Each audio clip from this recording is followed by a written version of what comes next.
Bonjour à tous, c'est Trading Life, on se retrouve aujourd'hui pour une nouvelle vidéo. Ce sera une vidéo donc sur les formes harmoniques, normalement la dernière des formes harmoniques, voilà, que je veux vous présenter, parmi celles qui se retrouvent le plus souvent du coup sur les graphiques, voilà. Donc aujourd'hui c'est le bat, voilà, c'est le chauve-souris en anglais, bon, pas forcément de forme de chauve-souris, il faut être imaginatif pour voir ça, mais bon, c'est pas grave, ça s'appelle comme ça, et puis voilà. Donc tout simplement, avant de commencer, je voulais vous dire, merci pour les nouveaux abonnés. Au moment où je vous parle, on est 94 abonnés. Voilà, donc merci beaucoup.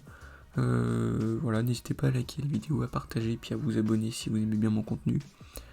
Et n'hésitez surtout pas aussi à aller dans les descriptions. Je vous ai mis des liens. Si jamais vous voulez trader sur du coup la meilleure plateforme d'analyse, je vous ai mis un lien TradingView où vous pouvez gagner 30$, donc l'équivalent d'un abonnement premium. Voilà, vous pouvez avoir des dizaines de graphiques sur le même écran, des dizaines d'indicateurs, enfin voilà, des choses pas mal. C'est vraiment un site d'analyse en fait. Pour moi, c'est la meilleure plateforme pour analyser les graphiques. Et donc ça peut vous aider justement à trouver des patterns quand vous savez pas trop les repérer à l'œil nu.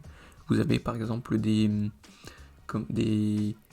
scanners, voilà, des détecteurs, on va dire, de forme harmonique, ou d'autres choses d'ailleurs, mais dont les formes harmoniques, où en fait ça vous dit quand il y a une forme harmonique, ça vous la trace, et puis après il n'y a plus qu'à faire le boulot, c'est-à-dire rentrer en position si la stratégie de base elle est respectée. Voilà. Donc les formes harmoniques, faut pas s'en servir seul, faut utiliser d'autres indicateurs, par exemple, je sais pas moi, le RSI, le MACD, ou quelque chose comme ça qui est en lien avec le prix directement. Vous voyez, pas comme un Ishimoku, des choses comme ça, c'est pas en retard, mais ça représente pas le prix actuel si par exemple il y a un retournement. Après, je dis peut-être des bêtises parce que bon, la Tenkan, la Kinjun, bon bah vous voyez que on peut avoir un retournement, mais voilà, bref, chacun sa stratégie. En tout cas, voilà, utilisez-la, pas seule cette forme harmonique. Donc, on va commencer. Vous allez voir du coup un mouvement d'impulsion qui se nomme XA, ok. Ensuite, XA, vous tracez un Fibonacci, le 1 ici, le 0 ici, donc les 100% à Fibonacci et le 0 ici.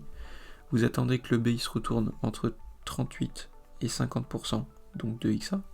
S'il se retourne dans cette zone-là, bah, très bien, vous pouvez continuer. Sinon, après, vous avez directement des détecteurs, comme je disais, sur TradingView. Ensuite, le C doit être entre 38,2 et 88,6% de AB. Ensuite, le D doit être à 168,2%, enfin entre 168 et 261,8% de AB. Donc ceci, vous voyez. Vous allez voir après, donc comme dans les autres vidéos, je vais vous montrer l'outil pour connaître les corrections en un coup d'œil. Et puis voilà. Donc le D aussi doit être environ dans la zone des 88-90% de XA. Voilà. Donc là j'ai mis le SL après pour prendre position, voilà, les 3 TP en bleu, les 3 points du coup, le TP final c'est le A, le SL au-dessus d'une extension, et puis voilà tout simplement. Donc je vais vous montrer ensuite comment on fait. Donc la fameuse extension, d'abord vous commencez par donc tracer un Fibonacci sur AB, ok, avec les niveaux donc 1,13, 1,27,2, 1,41,4 et 1,61,8, ok. Après vous pouvez très bien utiliser l'outil extension, mais c'est pas pratique. Là au moins juste avec les Fibonacci vous avez tout, c'est très bien. Enfin, en tout cas c'est mon avis. Donc vous mettez le 0% sur le A, le 100% sur le B, ok.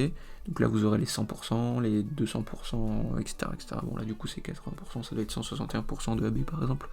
Bref, que les plus de 100% ça soit de ce côté-là. Donc là c'est pour un retournement baissier, je l'ai pas dit. Donc là le futur, voilà le prix, ça s'est vu juste avant, mais du coup le prix, après on vend. Dans ces cas-là, après ça peut très bien être du coup dans l'autre sens, ça fait tac, tac, tac, le point D, et puis on achète. Mais bref, le plus important du coup c'est de respecter les corrections que je vous ai données juste avant. Donc la deuxième étape, on trace un Fibonacci donc sur XA, avec le 100% sur le X et le 0% sur le A. Voilà, que les 100% soient du même côté. Ensuite, donc vous les traciez pas au même endroit, vous mettez peut-être, je sais pas, une petite zone où il n'y a pas de Fibonacci. Je vais vous montrer après, juste pour bien que ce soit visible. Après c'est comme vous voulez. Et en fait il va falloir trouver une extension du coup, du côté des 88% de XA, une extension qui colle, et une zone de convergence du coup, pour prendre position. Voilà. tout simplement. Donc je vais vous montrer ensuite du coup sur les graphiques comment on fait. Voilà. Ok, donc on se retrouve du coup sur les graphiques en backtest, ok. Et du coup je vais vous montrer un bat, la figure harmonique, le bat, et du coup comment on prend position. Donc là vous voyez j'ai juste fait les tracés du coup pour vérifier que c'en était bien une. Donc je vais refaire avec vous. Hop. Voilà. Donc vous prenez cet outil qui est ici. Vous allez ici, figure en X, A, B, C, D. Ok, donc vous placez vos points, hop. Bon là c'est un peu vraiment n'importe comment. Voilà, par exemple. Hop, X, A, B, C et D. Voilà. Alors en gros cet outil, pour l'utiliser, eh bien il faut juste lire le chiffre qu'il y a là par exemple. La correction de B par rapport à XA c'est 77,9%. Ensuite le point C par rapport à AB. Vous voyez, AB, la correction ici, c'est 95%. Ensuite, le point D, il a 154, 154% du coup de XA. Voilà. Tout simplement. Donc voilà comment lire cet outil-là. Hop, donc là je l'ai posé ici, vous voyez. Hop, on va mettre plus près sur voilà, sur la mèche. Donc tout simplement, on attend chaque fois que les corrections soient au bon endroit, donc on trace un Fibonacci à chaque fois, vous voyez, hop, le 1, le A, bon, vous avez une impulsion, vous tracez votre Fibonacci, là, selon ça rejette, vous mettez votre point, donc ici le B qui doit être entre 38 et 50%, 38 et 50% de XA, vous voyez, alors si on fait le corps, ça sera bien 38 et 50%, enfin ça sera 50%. Si on fait la mèche, ça sera un peu plus. Donc là c'est comme ça vous arrange en fait au niveau de ces choses-là. C'est soit la mèche, soit le corps. Mais bon, le plus logique pour moi serait la mèche parce que ça nous montre réellement où a été le prix en fait. Donc après les mèches ça peut servir de faux mouvement, etc. Donc pour filtrer ça, on peut aussi du coup mettre au corps. Donc là j'ai fait thèse, antithèse et conclusion, mais bref, je me suis contredit. Du coup, au final, vous pouvez faire comme vous voulez. Voilà, comme ça vous arrange. Donc là, vous voyez, 50% de XA ici, le point C est à 69% de AB, le point D à 216% de AB et 91% de XA. Ok, donc là, je l'ai placé là parce que le prix, je l'ai vu, il allait à ce point-là. Donc en fait, dès que vous avez le point C, tout est bon. Donc entre le X, le A, le B et le C, tous les points ont l'air bons.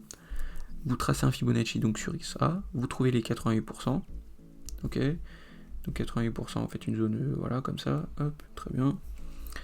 Donc là c'est du 4 heures, hein, voilà. Vous attendez du coup, non, avant ça, hop, on va juste faire la zone de convergence.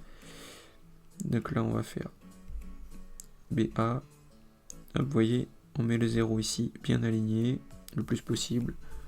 Donc là on va chercher une zone qui corrèle dans cette zone là, voilà. Donc là par exemple le plus près ici c'est 82%, 161%, voilà c'est le plus proche d'ici. Après qu'est-ce qu'on peut avoir, du coup on peut avoir 188%, etc. etc. Vous voyez, attendez, je vais les mettre. Hop, ok, donc là j'ai rajouté des niveaux, voilà 188, 182, et donc voilà, c'est encore un niveau de convergence. Du coup vous pouvez, là il y a les 88%. La zone la plus proche c'est ici, vous voyez, donc ce que vous faites, hop, vous mettez ça comme ceci.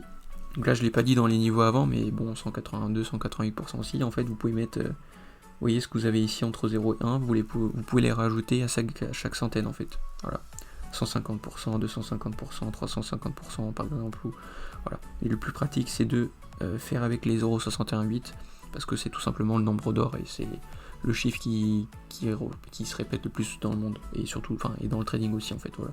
Je l'avais déjà expliqué au moment où j'avais fait une vidéo sur Fibonacci, c'était une des premières vidéos de ma chaîne, donc allez la voir si ça vous intéresse. Bon, le contenu il est là, même si mon micro il était pas ouf, depuis que j'ai investi, mais le micro, bon voilà. Après normalement vous entendez tout, vous comprenez tout, donc ça devrait faire. Donc voilà, 182%, ça c'est à peu près au 88%, ok, donc là, ok, un peu trop vite. Donc là vous l'avez vu, ça a été touché la mèche ici, les 182% du coup, donc c'est bon signe, enfin c'est bien. Vous avez vu que là la mèche elle est revenue direct, donc vous attendez ce niveau là pour vendre. Tout simplement, on va voir en H1 par exemple ce qui s'est passé. Voilà, la mèche elle a été tout simplement toucher légèrement les 88%. Et puis voilà, donc on met soit un buy limit, un sell limit par exemple ici en plein milieu de la zone. On peut juste attendre que ça vienne ici pour vendre, voilà. Et le SL vous le mettez au-dessus d'une extension, au-dessus d'une extension. Dans ce cas-là. Donc par exemple, dans ce cas-là, du coup, le mieux c'est de le mettre derrière le X, voilà. Donc là au-dessus des 200% du coup. Donc par ici. Donc on va voir. Hop, le short, on prend position au milieu de la zone. Hop, on va déplacer ça. Ceci au-dessus de la zone ici, vous voyez, les formes harmoniques en fait, elles se retournent, enfin elles sont là souvent sur des niveaux de retournement, donc sur des supports ou des résistances. Ici c'est une grosse résistance, vous voyez en 1 heure, vous voyez la taille de la zone, c'était une grosse résistance et vous voyez ce qui se passe, voilà, ça s'est retourné plusieurs fois. En plus on peut tracer un canal comme ceci, enfin au moins une trendline ici et peut-être ici, donc ça peut faire un triangle aussi. Vous voyez comme ça et comme ça. Vous voyez, hop, hop. Donc voilà, ça peut être aussi un élément de plus. Donc là, on va faire passer les bougies et voilà ce qui se passe. Attendez, oui, le SL je l'ai mis, oui, je l'ai mis. Hop, on va jusqu'au A. Le TPOA, ça nous fait un risk ratio de 5 presque. Et on fait passer. Hop, je vais zoomer un peu pour que vous puissiez voir. Hop, donc là on est patient. On laisse aller au TP ou soit au SL. Et puis voilà. Les BE, j'ai remarqué, c'est quand même quelque chose de plutôt mauvais. Parce que du coup, il y a des trades, ils reviennent toucher le point d'entrée. Vous allez au 1% par exemple au 2%, ça revient au point d'entrée pour ensuite aller au TP à 3, 4, voire 5 de risk ratio. Vous voyez. Donc en fait, j'ai remarqué que le SL, dans les backtests, etc., quand je trade, bah, du coup, je compte soit un gain, soit une perte, mais je compte pas les BE, les clôtures partielles, voilà. Comme ça, même si j'en fais les résultats que je vais avoir avec le backtest, bah, du coup, il n'y aura pas les BE, et si j'en fais en réel, bah, du coup, ça sera du plus, ou du moins si le cours est ensuite allé au TPI final. Et bon, voilà. Bref, du coup, pour vous dire ici que le prix a bien été ici, voilà. Donc je sais pas si les plus curieux d'entre vous l'ont vu, mais il y a ceci, du coup c'est ce que je vous parlais tout à l'heure, les figures harmoniques, voilà. Par exemple ici il y a un bat, voilà, donc comme ici, Gartley ici, vous voyez ça les trace, hop, et puis après vous avez juste à acheter, à trouver vos zones de convergence, vous voyez, le Gartley il va un tout petit peu plus que 100%, donc c'est ce qui s'est passé là, une zone de convergence, avec les Fibonacci, etc. Vous trouvez les SL sous les extensions et puis achat. Voilà, tout simplement. Donc ça c'était pour trouver justement, par exemple si on utilise le Gartley là, on aurait fait position avec, et bon on peut aller du coup le Gartley ici, peut-être que les plus hauts sont vers ici, vous voyez, mais ça peut nous aider à trouver des formes harmoniques plus grandes, voilà, comme ici dans les plus gros time frames. Bref, du coup, vous voyez ici ça fait un pullback sur cette zone, donc c'était aussi par rapport aux 172 et 141%, ok, mais quand on regarde de plus près, c'est aussi une zone ici de prix. Voilà, vous voyez ici, pour ceux qui savent, ici les rebonds, ici les rebonds, hop, donc là j'ai tracé la zone entre les deux et sans le vouloir. Donc vous voyez que ça correspond bien, les Fibonacci aussi, vous voyez, voilà, tout simplement. Donc j'espère que vous avez compris la vidéo, que vous l'avez aimé. Dites-moi dans les commentaires sur des choses que vous voulez que je fasse en vidéo. Voilà, si vous voulez que je vous fasse des vidéos spéciales, n'hésitez pas à aller liker la vidéo, puis à vous abonner, puis à partager mon contenu si vous aimez bien mon contenu. Et puis voilà, tout simplement. Donc merci encore pour les nouveaux abonnés, voilà. Je le redis aussi, n'hésitez pas à aller dans la description, voilà, j'ai des liens de Discord, de Telegram, Snapchat je crois, oui, Snapchat, Telegram, Discord, TradingView, j'ai un lien vers une très bonne banque en ligne, voilà, si vous voulez investir en crypto-monnaie, ça peut être pas mal, voilà, je vous conseille. Et puis voilà, donc merci d'avoir regardé la vidéo jusqu'à la fin, moi je vous dis ciao et à samedi, voilà, salut.